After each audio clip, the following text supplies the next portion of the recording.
A gate agent mocked me at the airport, not knowing I was a tomb guard. 8 minutes later, the Pentagon called her desk. That was the moment she realized she'd just made the worst mistake of her life. "This isn't Arlington. We don't have time for your little theatrics." The words hit the terminal like a slap. Gate C-14 at Reagan National went quiet, that specific kind of silence where everyone's pretending not to listen, but absolutely is. I stood at the counter in my dress blues, hands at my sides, posture perfect. I'd asked for 2 minutes. Just 2 minutes to wait for a Gold Star mother whose connecting flight from Atlanta had been delayed. Her son's memorial ceremony at Arlington was scheduled for 2 p.m. If she missed this flight, she'd miss saying goodbye. The gate agent, her name tag read Megan Brooks in that cheerful airline font, rolled her eyes so hard I thought they might actually get stuck. She was maybe 30, blonde hair pulled back tight, the kind of forced smile that had died somewhere around hour 6 of her shift. "Look, soldier boy," she said, loud enough to make sure everyone in the gate area heard. "We have a schedule. We're not delaying a flight for your little escort mission. The door closes in 90 seconds, whether your VIP is here or not. Theatrics. Little escort mission." I didn't react. That's not what we do. A sentinel doesn't flinch, doesn't argue, doesn't break bearing for anything, not weather, not exhaustion, not insults from someone who doesn't know what the badge on my chest means. But the old man behind me, gray hair, weathered face, leaning on a wooden cane, Vietnam veteran pin on his worn cap, he made a sound, half grunt, half laugh, muttered just loud enough for me and Megan to hear. She has no idea who she's talking to. Megan's perfectly shaped eyebrows shot up. She leaned over the counter, that fake smile turning into something sharper. "And who are you? The airport manners police?" The veteran straightened as much as his back would allow. "No, ma'am. I'm just a man who buried 19 friends before he turned 23, and I know a tomb guard when I see one." Her smirk flickered, just for a second, like a light bulb that's about to burn out. She'd heard those words before, I could tell. Probably in some documentary her boyfriend made her watch once, maybe a news clip during Memorial Day, but she didn't understand them, didn't know what they meant. She didn't know about the badge on my chest, the Tomb Guard Identification Badge, one of the rarest military decorations in existence. Only 688 soldiers have earned it since 1926. Fewer than 20% of those who attempt qualification ever receive it. She didn't know I'd trained for 23 months just to qualify, that I'd memorized the names, ranks, and details of 160,000 souls buried at Arlington, that I'd practiced the 21-step march until my boots wore through, that I'd stood watch in thunderstorms, hurricanes, blizzards, and 105-degree heat until my uniform was soaked through and my feet bled. She didn't know the tomb of the unknown soldier has been guarded continuously, 24 hours a day, 7 days a week, without interruption since the 2nd of July 1937, not for weather, not for holidays, not for government shutdowns, never. She didn't know my little brother Marcus was buried in Section 60 at Arlington, that he died at 22 when his convoy hit an IED outside Kandahar, that I'd made a promise at his grave, a promise to stand for every soldier who never came home. She just saw a uniform she could dismiss, another grunt she could talk down to because she had a desk and a name tag and a little bit of authority at Gate C-14. "We're closing the door," she snapped, her finger already hovering over the button. "If your little escort is late, that's her problem. The plane leaves in 60 seconds. I lowered my head, not in defeat, in discipline. "Understood, ma'am." The jet bridge door sealed shut with a hydraulic hiss. Through the window, I watched the plane pull back from the gate. Flight 2847 to Louisville. Departure time, 10:47 a.m. 3 minutes later, Mrs. Eleanor Patterson arrived at the gate. She was 71 years old, barely 5 feet tall, wearing a black dress that hung loose on her frame like she'd lost weight she couldn't afford to lose. She clutched a folded American flag to her chest, the one they'd given her at her son's funeral 2 years ago. Her connecting flight from Atlanta had been delayed by weather. She'd run through the terminal as fast as her legs would carry her. Too late. She looked at me, at the empty gate, at the plane taxiing away. Her face didn't crumble. It was like watching something already broken try to hold itself together one more time and finally give up. "I missed it," she whispered. "Yes, ma'am. I'm so sorry." I guided her to a bench near the window, stood at attention beside her. I couldn't sit, we don't break protocol, but I let my voice go soft in a way I normally wouldn't. "Ma'am, I'll get you on the next flight. I'll make sure you get to Arlington. I give you my word." She didn't wail, didn't scream, just cried these quiet, exhausted sobs that sounded like they'd been trapped inside her for 2 years. She pressed that folded flag against her chest like it was the only thing keeping her heart from falling out. "He was supposed to come home," she said. "They said he'd come home in April, but then, and now I can't even get to his ceremony on time. I can't even do this one thing right for him." I felt something crack inside my chest, something that had been held rigid for so long I'd forgotten it could break. I'd failed her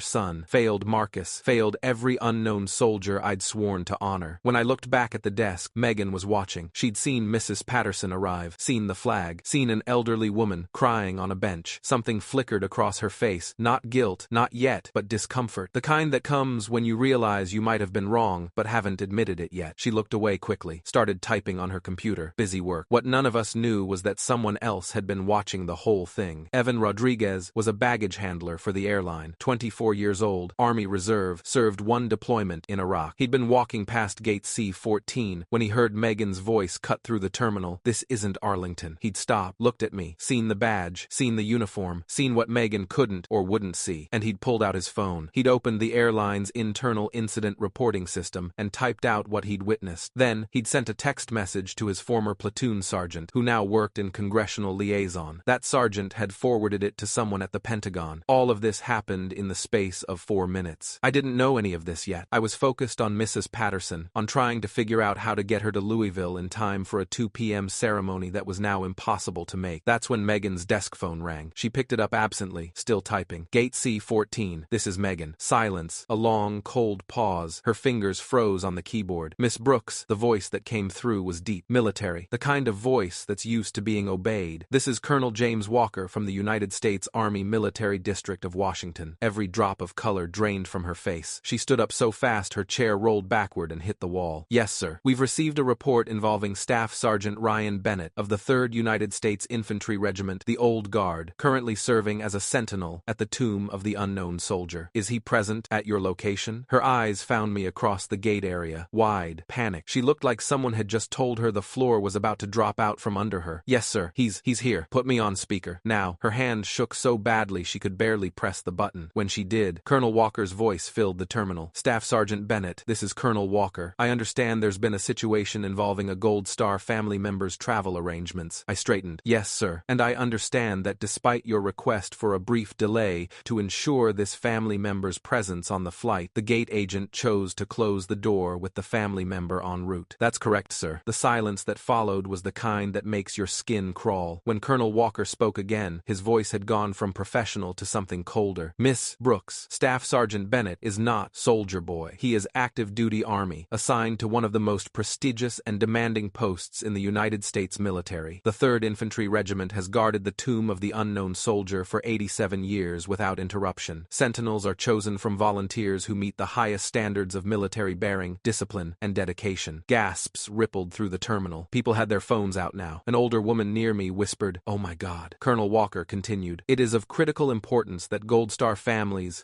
who have lost a service member in combat, are treated with the utmost dignity and respect. These families have sacrificed more than most Americans can comprehend. When a sentinel requests accommodation for a Gold Star family member, it is not theatrics. It is a matter of national honor." Megan gripped the desk like it was the only thing keeping her upright. Her face had gone from white to gray. "Miss Brooks, I will require a full incident report within the hour. I will be contacting your corporate headquarters to ensure this matter is reviewed at the highest level. Additionally, I will be filing a formal complaint with the Department of Transportation regarding treatment of military escorts and Gold Star families." "Sir, I didn't know." "Ignorance is not an excuse. Your job is to know. Your job is to treat every passenger with dignity, and to treat those who have served and those who have lost loved ones in service with the respect they have earned." The old Vietnam veteran leaned on his cane and looked Megan dead in the eye. His voice was quiet but carried across the silent terminal. "Told you." Megan's supervisor materialized from somewhere, a man in his 50s, red-faced, already on his phone, already getting calls. He looked at Megan like she'd just set fire to the gate desk. "My office. Now," he said, not even bothering to cover the phone. Megan's hands started shaking so badly she knocked over her coffee cup. Brown liquid spread across the desk, soaking papers, dripping onto the floor. She didn't even notice. The entire terminal was staring. Passengers, gate agents from neighboring gates. A pilot walking to his aircraft stopped and took out his phone. A TSA officer stood at attention and saluted me. Everyone saw. Everyone watched. The woman who'd mocked a tomb guard realized she'd just ended her own career in 8 minutes flat. I hadn't said a word beyond, "Yes, sir," and "That's correct, sir." Hadn't argued, hadn't threatened, hadn't needed to. Colonel Walker's voice came through the speaker one more time. "Staff Sergeant Bennett, Mrs. Patterson will be accommodated on the next available flight at no charge, with an airline representative escort to ensure there are no further complications. Is that acceptable?" "Yes, sir." "Thank you, sir." "You're a credit to the regiment, Sergeant. Carry on." The line went dead. I turned back to Mrs. Patterson, who had stopped crying and was staring at me with an expression I couldn't quite flight read. Ma'am, let's get you rebooked. The next hour was a blur. Megan was escorted away by her supervisor, who looked like he was 2 seconds from having a stroke. A different gate agent, an older woman named Patricia, who kept apologizing every 30 seconds, personally handled Mrs. Patterson's rebooking. The next flight to Louisville wasn't until 2:15 p.m., which meant Mrs. Patterson would miss the ceremony. But Patricia was already on the phone with someone. Yes, this is Patricia Chen at Reagan National. I need to speak to whoever coordinates Arlington ceremonies. Yes, I'll hold. 5 minutes later, she hung up and turned to Mrs. Patterson. Ma'am, they're delaying the ceremony until 4:30 p.m. to ensure you can be present. There will be a car waiting at Louisville to drive you directly to Arlington. Mrs. Patterson started crying again, but different this time. Relief, gratitude. She looked up at me. Thank you. Thank you so much. You don't need to thank me, ma'am. Your son earned this. You earned this. She reached out like she wanted to hug me, then stopped herself. She understood enough about military protocol to know I couldn't accept. Instead, she pressed her hand to her heart and bowed her head. I snapped a perfect salute, held it until she looked up. By the time Mrs. Patterson boarded her rescheduled flight, the incident had gone viral. The passenger who'd filmed Megan's public dressing down had posted it to Twitter with the caption, "Gate agent mocks tomb guard. Pentagon calls her desk. Watch karma in real time." 3 million views in 2 hours. The airline's PR department was in full crisis mode. By 3 p.m., they'd released a statement. "We deeply apologize for the treatment Staff Sergeant Bennett and Mrs. Patterson received at Reagan National Airport this morning. The behavior of our employee was unacceptable and does not reflect our company's values or our respect for military service members and Gold Star families. The employee in question has been placed on immediate administrative leave pending investigation. We are reviewing our training protocols to ensure this never happens again." Administrative leave. That was corporate speak for fired, but we can't say it yet. Evan Rodriguez, the baggage handler who'd reported it, got a commendation from his reserve unit and a personal thank you call from a general at the Pentagon. The old Vietnam veteran, whose name turned out to be William Chen, no relation to Patricia, became a minor celebrity when someone recognized him from the video and interviewed him. He said exactly what you'd expect. "These kids today have no respect for what that uniform means. That young man stood watch over our nation's dead. You don't mock that. You don't ever mock that." As for me, I filed my report with my commanding officer and went back to Arlington, back to the white marble, back to the 21 steps, back to the rotation of sentinels who've stood watch since 1937 through world wars, terrorist attacks, and pandemics. Because that's what we do. We stand. We don't argue or fight or defend ourselves. We just stand, and we let our bearing speak for itself. 3 weeks later, I was walking my route at the tomb. 21 steps south, face east, pause. 21 seconds, face north, pause. 21 seconds, 21 steps north. Repeat when my relief approached for the changing of the guard. After the ceremony, after we'd marched back to the guard room, my sergeant pulled me aside. "You have a visitor." "Sir?" "She's been waiting for 2 hours. Says she won't leave until she sees you." Mrs. Eleanor Patterson stood in the visitor area, wearing the same black dress, but looking somehow lighter, less burdened. She was holding a photograph. "Staff Sergeant Bennett," she said when she saw me. "I hope this isn't against the rules." "Not at all, ma'am. Is everything all right?" "Everything is. Better. I wanted to show you this." She held up the photograph. It showed a young soldier in dress uniform, broad smile, same eyes as his mother. "This is my son, Staff Sergeant Thomas Patterson. He was 24 when he died. He looks like a good man, ma'am." He was. "And because of you, I got to attend his memorial. I got to hear his friends talk about him. I got to see where he'll rest. I got to say goodbye properly." Her voice cracked. "You gave me that. You and that phone call, and even that awful woman, in a strange way." "Ma'am, let me finish. Thomas wrote me a letter before he died. One of those, if you're reading this letters. He said that if anything happened to him, he wanted me to know that he'd been surrounded by people who understood honor, who understood duty, who would stand watch over him even after he was gone." She wiped her eyes. "I thought that was just nice words, but then I met you, and I understood what he meant." She pressed the photograph into my hand. "Would you keep this? In your guard room, or wherever you keep things? So you know whose family you help? So you remember Thomas?" I looked at the photo, at Staff Sergeant Thomas Patterson's smile, at the 82nd Airborne patch on his shoulder. "It would be an honor, ma'am." She hugged me then, protocol be damned, and I let her. Because some things are more important than rules. After she left, I walked back to the tomb, placed the photograph in our memorial book, the one where we keep letters and photos from families, to remind us why we stand. I thought about Megan Brooks, about how 8 minutes can change your entire life, about how one decision, one moment of cruelty or carelessness can expose exactly who you are to the entire world. I wondered if she understood yet, if she'd figured out that it wasn't really about the flight, or the delay, or even the phone call. It was about the fact that some things are sacred. Some duties are holy. Some sacrifices are so profound that mocking them is unforgivable. I wondered if she'd learned that underestimating someone in uniform, any uniform, is a mistake because you don't know what they've seen, what they've lost, what they've sworn to protect. I wondered if she'd learned anything at all, but mostly, I thought about Mrs. Patterson, about how she'd gotten to say goodbye to her son, about how a 2-minute delay had been worth someone's career, and I thought it was a fair trade.